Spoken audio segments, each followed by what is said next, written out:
Buenas, queridas, queridos aspirantes a escritor, escritores, etc. Yo soy Lorena Amquie, escritora, y hoy vengo a hablarles de un tema que a todos nos preocupa, incluso a los escritores publicados e incluso a los escritores famosos, y que ustedes ya me han preguntado en un par de los otros videos. Incluso me han mandado correos electrónicos. Van a tener que disculparme, no siempre puedo leer todos los correos electrónicos y contestar inmediatamente, pero los temas que son interesantes, de los que me preguntan en correos electrónicos, los haré video después. Así que aquí estoy para hablar de la pregunta del millón, o bueno, en nuestro caso la pregunta de los 100 pesos. ¿Se puede vivir de escribir?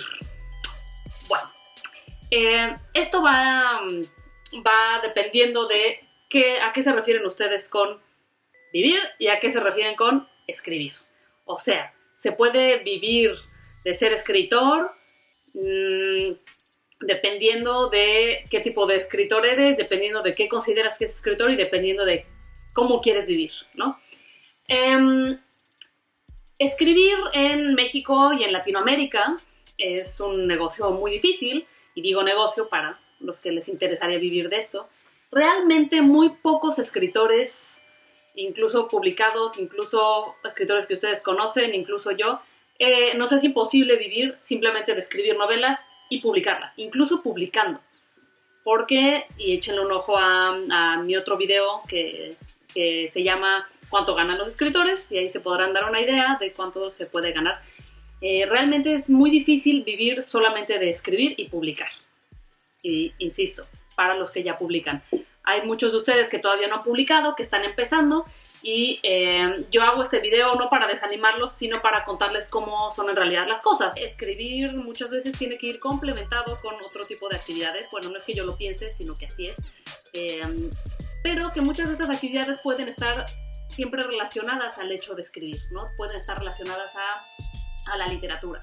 Yo, por ejemplo, escribo artículos, hago traducciones, hago dictámenes, trabajo con algunas editoriales, y eso para mí sigue siendo ser escritor. Entonces, dentro de la definición de se puede vivir siendo escritor, para mi definición de lo que es ser escritor, caben otras actividades alternativas que complementan mis ingresos. Este es el video menos poético y menos romántico de todo el canal, pero es necesario hablar de esto. Yo doy clases también, y de nuevo, todas estas cosas que les dije tampoco pagan bien. La verdad es que en el mundo en general la labor artística, la labor creativa no está muy bien pagada, con todo y que muchas veces es la que mantiene cosas, las maquinarias rodando, ¿no? En un editorial pues hay muchísima gente que tiene trabajo gracias a que hay gente que escribe novelas.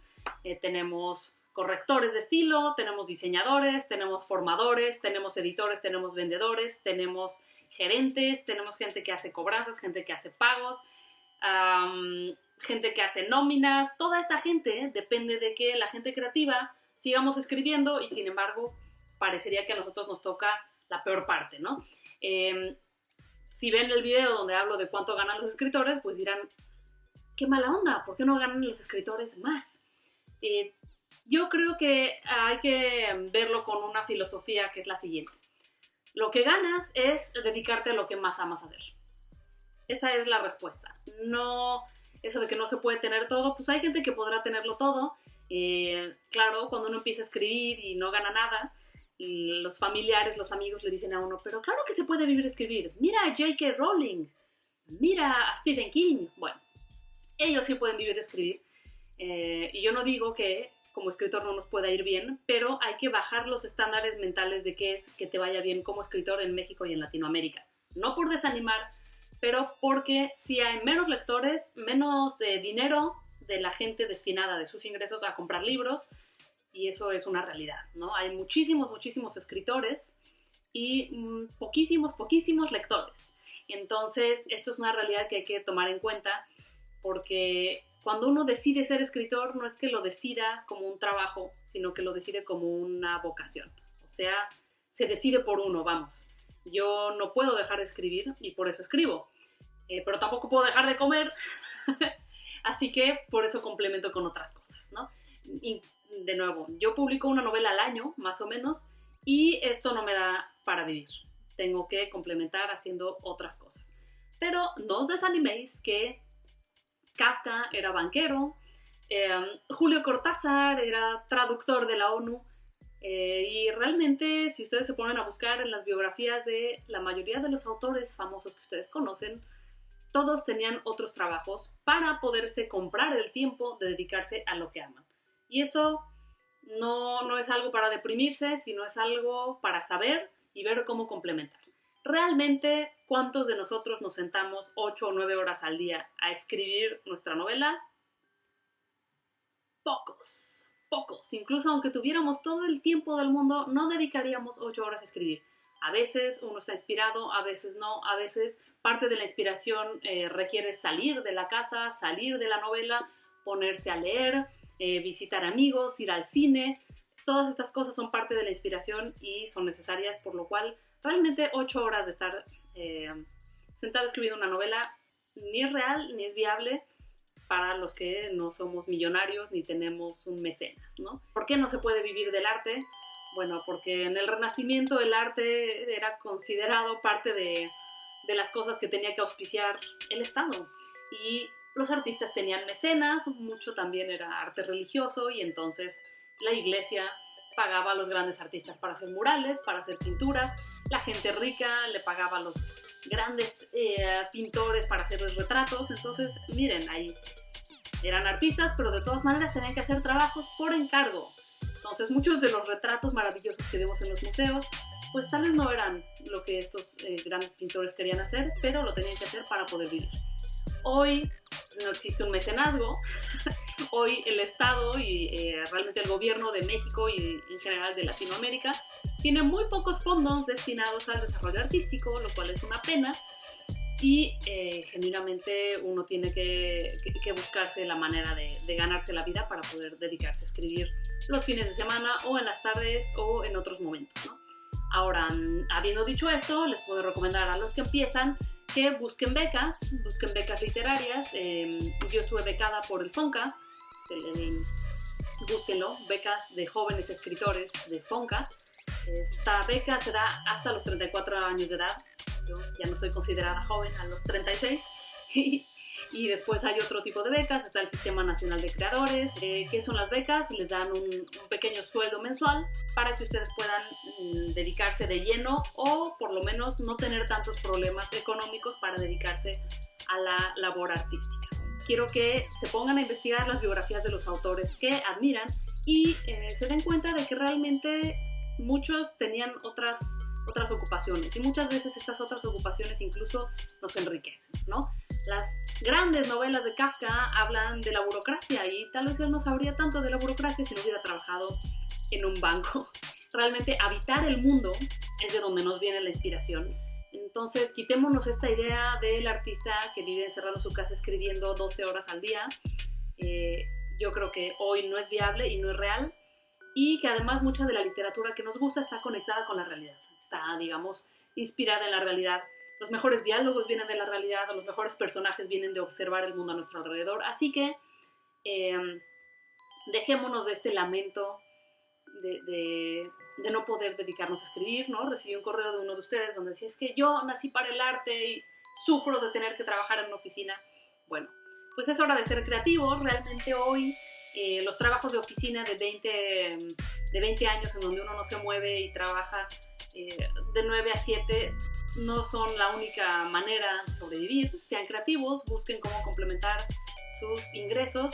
Y ya también estoy cansada de escuchar a los que dicen, es que mis papás no me dejan estudiar letras, mis papás no me dejan dedicarme a escribir. Bueno, tus papás pueden no pagarte la carrera de letras, que por cierto la carrera de letras no es una carrera que te va a enseñar a escribir, es una carrera que te va a enseñar a leer, así que ni siquiera es necesaria. Lo que sí es necesario es leer. Dejemos de echarle la culpa al mundo por no dedicarnos a lo que nos gusta. Si quieres escribir, vas a encontrar la manera de escribir. Amélie Nothomb, una de mis autoras favoritas, trabajaba en Japón. Ella es belga, pero sus papás estaban en Japón y ella estaba en diferentes partes del mundo viviendo. Y ella hizo muchos trabajos. Si leen Estupor y Temblores, una de sus mejores novelas, habla de uno de los peores trabajos de oficina que ella hizo y te cuenta cómo para poder escribir se levantaba a las 5 de la mañana para escribir de 5 a 7 y media todos los días. Entonces ahí tenía sus 2 horas y media de escribir. Yo en algún momento también fui editora de una revista y de un periódico comunitarios, y lo que hacía era que en mi hora de comer escribía, ¿no? Y escribí un cuento largo, bueno, o una novela breve, como se le quiera ver, que es una de mis cosas favoritas y la pueden encontrar gratis. Voy a dejar aquí el enlace para descarga. Es un cuento del que estoy muy muy orgullosa, pero lo escribí a lo largo de 6 meses, porque escribía un par de líneas al día, pero escribía. Entonces no hay pretexto para no escribir. Realmente, si puedes considerar si dedicarte a escribir o no escribir, es que tal vez tu vocación está en otro lado. Búscala, se vale. Pero si quieres dedicarte a ser escritor de tiempo completo, pues la verdad es que sí es muy difícil. Incluso gente que vende bien no se puede dedicar a eso, y yo diría que tal vez nos enriquece dedicarnos también a otras cosas. Hay que hacernos una rutina eficiente para aprovechar las horas que tengamos para escribir. Si no tienen a alguien que les apoye, si no tienen una beca, pues entonces hay que encontrar la manera de complementar los honorarios, y yo creo que hoy el mundo da para encontrar maneras creativas, con horarios flexibles, desde la casa. Digamos, no es tan rígido como antes, en donde solo uno podía trabajar en una fábrica, en una línea de montaje por 12 horas para ganarse la vida. Yo entiendo que desanima, yo entiendo que parece que es injusto, y sí lo es, sí es injusto que uno trabaje el mismo número de horas que alguien que trabaja, no sé, en una empresa o en una agencia de publicidad y gane mucho menos o no gane nada, ¿no? Porque realmente ser escritor no te garantiza nada. Tú puedes escribir una novela y que después ninguna editorial se interese, y entonces el tiempo de esa novela ya no pagó. Digamos, si nadie te la compra para publicarla, pues ya no te reditúa económicamente, ¿no? Por eso yo insisto siempre en que uno escribe para uno, y en que uno tiene que disfrutar escribir y tiene que crecer por escribir y tiene que querer hacerlo por una razón mucho más allá que la económica. La económica es una ventaja, nos ayuda, nos hace un paro de repente por recibir un anticipo o un pago de regalías, nos hace un paro para poder seguir dedicándole horas a la escritura, pero uno tiene que escribir porque no puede dejar de escribir, porque necesita escribir, porque adora escribir, porque es parte de su proceso personal de crecimiento. Si piensas que vas a escribir como trabajo para hacerte rico, no es una buena manera de abordar la literatura, y tampoco es una buena manera de abordar la economía. Encuentren dentro de ustedes cuál es la razón real por la que quieren escribir, porque si es para ganar mucho dinero, pues sí les tengo malas noticias, pero realmente uno tiene que comprarse el tiempo para hacer lo que más ama. El hecho de publicar y el hecho de escribir son 2 procesos distintos. Lo he dicho 1000 veces y lo seguiré diciendo. Uno escribe por el placer de escribir y después busca publicar. Uno crece e intenta ser mejor en sus libros como parte del proceso literario, no como parte del proceso de enriquecimiento o laboral. Muchas veces novelas grandiosas quedarán sin publicar, y eso no significa que no hayan valido la pena o que no hayan sido buenas, pero estamos regidos por un mercado capitalista. No siempre lo mejor es a lo que mejor le va, no siempre las mejores novelas son las que más venden. De hecho, muchos artistas morirán y han muerto en la pobreza, y eso no quiere decir que no valió la pena lo que hicieron, y también no quiere decir que podían haber parado, ¿no? Van Gogh, uno de los más famosos ejemplos, murió en la más absoluta pobreza, pero él no podía dejar de hacer lo que hacía. Eso lo necesitaba hacer él. Los 2 procesos son distintos. Sepárenlos en sus cabezas, sepárenlos en sus corazones. Encuentren el momento de escribir porque sea una necesidad que ustedes tienen de comunicación terapéutica, artística, de catarsis, de lo que sea que ustedes saquen de la literatura. Y claro, muévanse para tratar de publicar, sean persistentes, sean autocríticos, vayan a talleres. Muchas veces eso ayuda también para hacer conexiones y después poder publicar, pero incluso publicando, de nuevo, no se van a hacer ricos. Entonces, volviendo al inicio del video, en donde decíamos que si se puede vivir de escribir, y yo les decía que depende de la definición de vivir y depende de la definición de escribir. Entonces, en cuanto a definición de vivir, yo creo que vivir bien es irse a dormir cada día habiendo disfrutado su día, habiendo dedicadose a lo que aman, ¿no? Aunque sea 1 hora o 2 horas al día, el tiempo que le puedan dedicar. Y ser escritor no implica dedicarse todas las horas del día a escribir, ¿no? Entonces la definición de vivir yo creo que es esa, y la definición de escritor es el que escribe. Y uno escribe a diferentes horas, en diferentes condiciones, en diferentes momentos. Hay gente que escribe solo durante las vacaciones y eso no lo hace más o menos escritor. Entonces el tema es encontrarse una rutina y aprovechar los momentos libres que tengan para escribir. Tienen que levantarse más temprano, se levantan más temprano. Tienen horas de comer, tienen horas de comer, y hay que aprender a dividir las horas que tenemos como con un interruptor y decir, ahora tengo una hora, voy a escribir. ¡Chuc! Cambio de canal y me dedico a eso. En vez de ver el trabajo que nos paga el pan de cada día como algo malo, hay que verlo como algo bueno. Hay que verlo como la ruta para entonces tener el tiempo libre y las necesidades básicas cubiertas que nos permitan dedicar el tiempo que podamos dedicarle a la literatura. Espero que esto les haya servido. Ustedes me han dicho que aprecian mi honestidad. Este es un video honesto, sumamente honesto y realista, y no lo digo desde mi propia experiencia nada más, sino de la experiencia de muchos de mis colegas y de muchos escritores a lo largo de la historia, ¿no? Entonces, ánimo, busquen cómo complementar, sigan escribiendo. Si este canal les gusta, pues denle like, suscríbanse y compartan. Nos vemos por aquí. Si hay temas interesantes para ustedes que quieran escuchar, déjenmelo en los comentarios y nos veremos pronto por aquí con más consejos. Chao.